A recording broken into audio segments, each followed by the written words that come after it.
नमस्कार, आप सभी का स्वागत है। उत्तर प्रदेश में चुनाव की तैयारियां अपने पूरे जोरों पर दिखाई पड़ती हैं। तमाम जो सियासी दल हैं, वो लगातार अपनी सियासी जमीन को मजबूत करने में मशगूल इस समय दिखाई पड़ते हैं और इसमें भी एनडीए कुनबे के जो दल हैं, वो लगातार खुद को ज़्यादा कह सकते हैं लोगों के बीच में लेके जाने का प्रयास करते हुए यहाँ पे नज़र आते हैं और इसी बीच लगातार जिस बात को लेकर कशमकश एनडीए कुनबे में बढ़ रही है, वो वजह है सीट शेयरिंग को लेकर। सीट शेयरिंग किस तरह से हो पाएगी, किस तरह से सीटों का बंटवारा होगा, इस बात को लेकर लगातार अब बयानबाजियों का दौर शुरू हो गया है और तमाम जो एनडीए कुनबे के दल हैं, वो अपना अपना कह सकते हैं कि यहाँ पर सीटों का जो उनका दावेदारी है, वो पेश करने का उन्होंने सिलसिला शुरू कर दिया। इसमें अगर हम जो सुबह सपा की बात करें, जो लगभग काफी दिनों पहले से ही अपने लिए चुनावी माहौल बनाने में जुटे हुए हैं। कभी आजमगढ़ के ऊपर तमाम विधानसभा चुनावों की लड़ने की बात करते हैं, कभी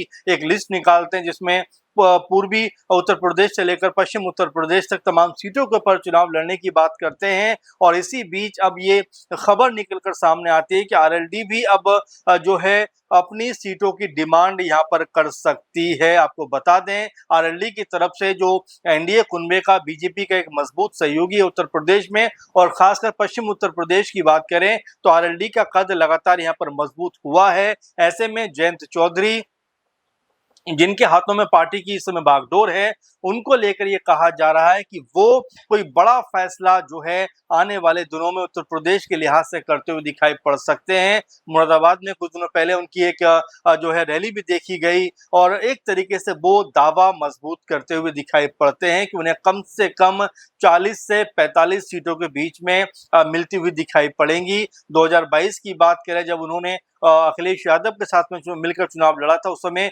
33 सीटों के ऊपर वो चुनाव लड़ते हुए दिखाई पड़े थे और 9 सीटों पर उनको जीत मिली थी। अब ऐसे में जिस तरह से जो आरएलडी की भूमिका बड़ी है पश्चिम उत्तर प्रदेश में, और खासकर जो पश्चिम उत्तर प्रदेश में जयंत चौधरी का दबदबा दिखाई पड़ता है, उसको देखकर ये कहा जा रहा है कि आरएलडी की तरफ से कम 40 सीटों की मांग तो की जाएगी, या इस तरह की मांग अभी से की जा रही है, क्योंकि जो आरएलडी के नेता हैं वो लगातार इस बात कर रहे हैं कि भाई हमें भी मजबूत पार्टी बनना है, बड़ी पार्टी बनना है, इसीलिए लगातार अपनी स्थिति को मजबूत करते हुए दिखाई पड़ रहे हैं। अब अगर सुबह सपा की बात करें तो सुबह सपा की तरफ से भी ये बात निकलकर सामने आती है कि भाई 30-40 सीटों पर हम भी चुनाव लड़ेंगे।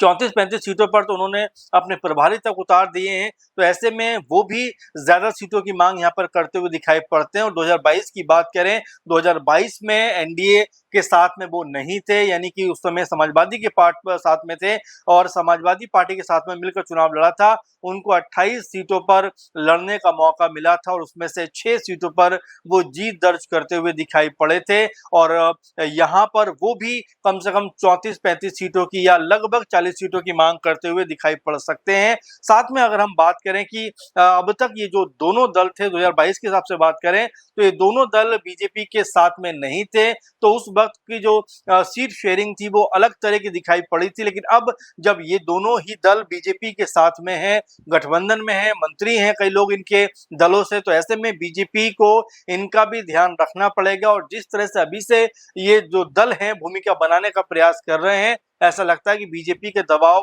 कहीं ना कहीं बढ़ता हुआ दिखाई पड़ेगा। अगर हम एक और पार्टी की बात करें तो चिराग पासवान की एंट्री भी लगातार यूपी में देखने को मिल रही है और लगातार वो ये बात करते हुए दिखाई पड़ रहे हैं कि उनकी पार्टी जो है वो सिर्फ बिहार तक सीमित नहीं रहना चाहती, बल्कि बिहार के अलावा आप देखें झारखंड में भी उनके एक विधायक हैं, दिल्ली में चुनाव लड़ चुके हैं। ऐसे में उत्तर प्रदेश में उनका चुनाव लड़ने का जो फैसला है, इरादा है, उसको लेकर भी बीजेपी पशोपेश में जरूर होगी कि उनको क्या सीटें दी जाएं, किस तरह से उनको मनाया जाए। क्योंकि कई जगह पर यह भी देखा गया कि चिराग पासवान की पार्टी की तरफ से यानी एलजेपीआर की तरफ से ये तक कहा गया कि हम तमाम उत्तर प्रदेश की सीटों पर चुनाव लड़ने को तैयार हैं और तैयारी अपनी करते हुए दिखाई पड़ते हैं। तो इसका मतलब ये हो जाता है कि वो भी अच्छी खासी सीटों पर लड़ने की डिमांड बीजेपी से यहाँ पर करते हुए दिखाई पड़ेंगे। अब बीजेपी की जो सहयोगी पार्टी थी उनकी बात करें, इसमें अनुप्रिया पटेल जो जिनकी पार्टी अपना दल सोनेवाल है, वो जो है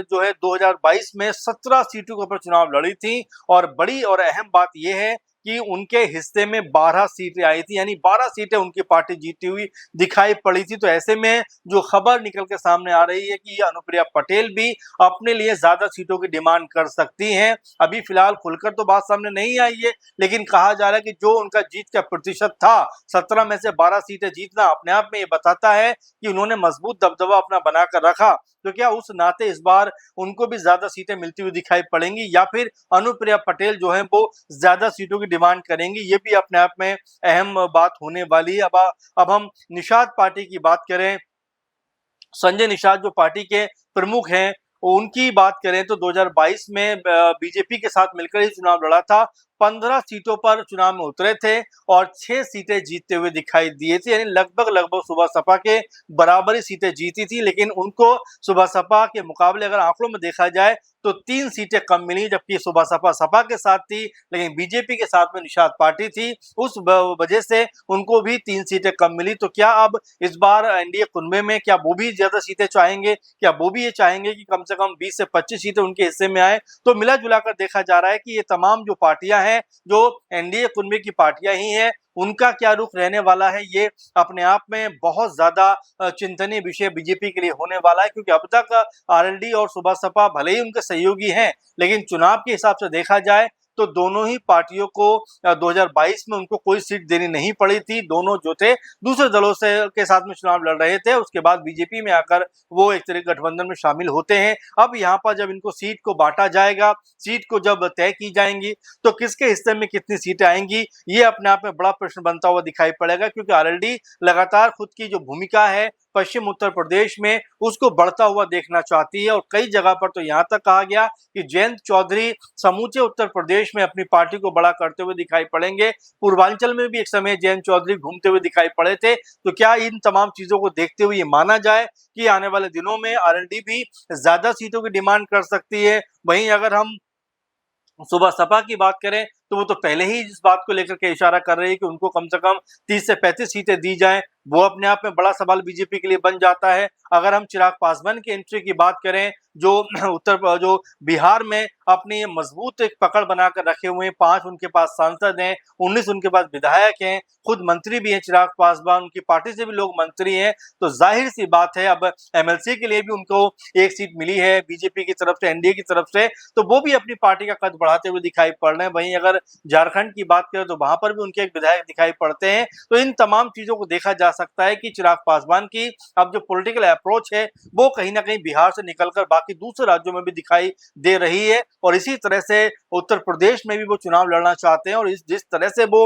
अपने बयान जारी कर रहे हैं, अपनी बातों को सामने रख रहे हैं, उससे तो ऐसा लगता है कि वो कहीं ना कहीं बीजेपी के ऊपर दबाव अभी से बनाने लग गए हैं कि उनको भी हिस्सेदारी में जो है कुछ सीटें मिलनी चाहिए, नहीं तो वो अपने बूते कई सीटों पर चुनाव लड़ सकते हैं। इस तरह का इरादा करके चिराग पासवान उत्तर प्रदेश में आने का प्रयास कर रहे हैं। भाई अनुप्रिया पटेल के बारे में जैसा हमने बताया आपको कि 17 सीटें उनको मिली थी, 12 सीटें वो जीती हुई दिखाई पड़ी। तो ट्रैक रिकॉर्ड के हिसाब से शानदार प्रदर्शन उनका रहा है।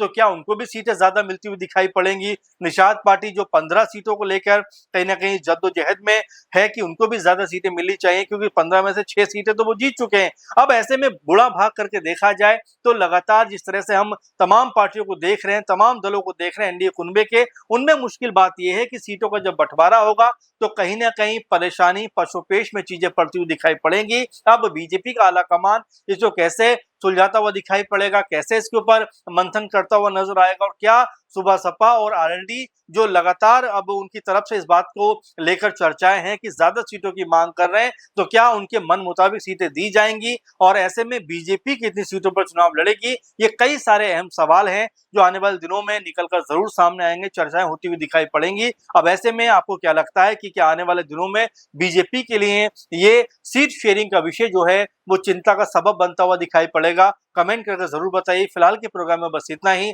आप लगातार बने रहें और इसी तरह से अपने सुझाव भी हम तक भेजते रहें। फिलहाल के प्रोग्राम में बस इतना ही। नमस्कार।